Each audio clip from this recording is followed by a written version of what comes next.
സ്വർഗാദൂതർക്കുടയവനേ, അവരാൽ മഹത്വപ്പെടുന്നവനേ, വന്ദനവോടെ നിനക്കു സ്തുതി, പ്രാർത്ഥനകൾ കൈക്കൊള്ളണമേ.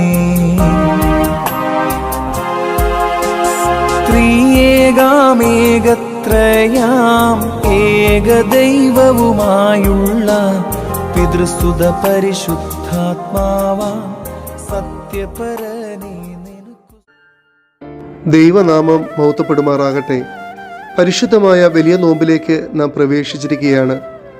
കാനാവിലെ കല്യാണ ഭവനത്തിൽ ആരംഭിച്ച ഈ നോമ്പ് ചെന്നെത്തുന്നത് കാൽവറിയിലെ ആ കുരിശിൻ്റെ ചുവട്ടിലാണ്. നോമ്പ് ഒരു തിരിച്ചറിവാണ്. നമ്മുടെ കുറവുകളെ നിറവുള്ളതാക്കുവാനുള്ള തിരിച്ചറിവിൻ്റെ കാലമാണ് നോമ്പ് കാലം എന്നുള്ളത്. നമ്മുടെ ചിന്തകളെ ഒരു നിമിഷം ആ കല്യാണ ഭവനത്തിലേക്ക് ഒന്ന് കൊണ്ടുപോകാം. സന്തോഷത്തിൻ്റെ അനുഭവത്തിൽ നിറഞ്ഞു നിന്ന ഒരു ഭവനം പെട്ടെന്ന് ദുഃഖത്തിൻ്റെ അവസ്ഥയിലേക്ക് മാറ്റപ്പെടുകയാണ്. ആ കുടുംബത്തിൻ്റെ കണക്ക് കൂട്ടലുകൾ തെറ്റിപ്പോകുന്ന അവസ്ഥ. എന്തുകൊണ്ടാണ് കാനാവിലെ കല്യാണ ഭവനം പെട്ടെന്ന് സന്തോഷത്തിൽ നിന്നും ദുഃഖത്തിലേക്ക് ആഴ്ന്നു പോകുന്നത്?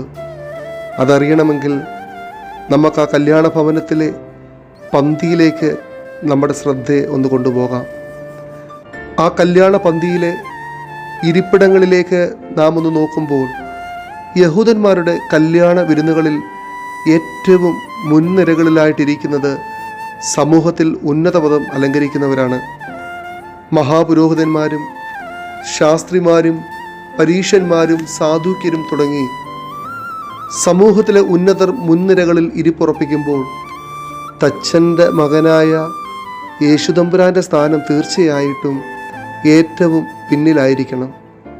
പ്രിയമുള്ളവരെ, യേശുവിനെ നാം നമ്മുടെ ഭവനങ്ങളിലേക്ക് ക്ഷണിക്കുമ്പോൾ നാം കൊടുക്കുന്ന സ്ഥാനം എവിടെയാണ്? നമ്മുടെ ഹൃദയങ്ങളിൽ തമ്പുരാൻ്റെ സ്ഥാനം എവിടെയാണ് നിൽക്കുന്നത്? ആ കല്യാണ ഭവനത്തിലെ കുറവുകളുടെ കാരണം തീർച്ചയായും യേശുവിന് കൊടുക്കേണ്ടുന്ന സ്ഥാനം കൊടുക്കുവാൻ അവർക്ക് കഴിഞ്ഞില്ല എന്നുള്ളത് തന്നെയാണ്. മുൻനിരകളിലിരിക്കുന്ന ആർക്കും ആ ഭവനത്തിലെ കുറവുകളെ നികത്തുവാനായിട്ട് സാധിക്കുന്നില്ല. ഏറ്റവും പിന്നിലിരുന്ന തച്ചൻ്റെ മകനായ യേശുദമ്പുരാൻ മുമ്പിലേക്ക് കടന്നു വന്ന് ആ കല്യാണ ഭവനത്തിലെ കുറവുകളെ നിറവുള്ളതാക്കി തീർക്കുകയാണ്. പ്രിയമുള്ള സഹോദരങ്ങളെ, ഈ നോമ്പുകാലം നമ്മുടെ കുറവുകളെ നിറവുള്ളതാക്കി തീർക്കുവാനായിട്ട് നമുക്ക് സാധിക്കണം. നോമ്പ് ദൈവത്തോട് കൂടെ ഇരിക്കുവാനുള്ള ദിനങ്ങളാണ്.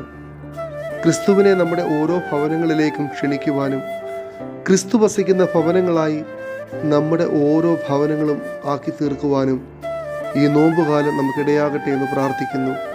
ദൈവം നമ്മെ എല്ലാവരെയും അനുഗ്രഹിക്കട്ടെ.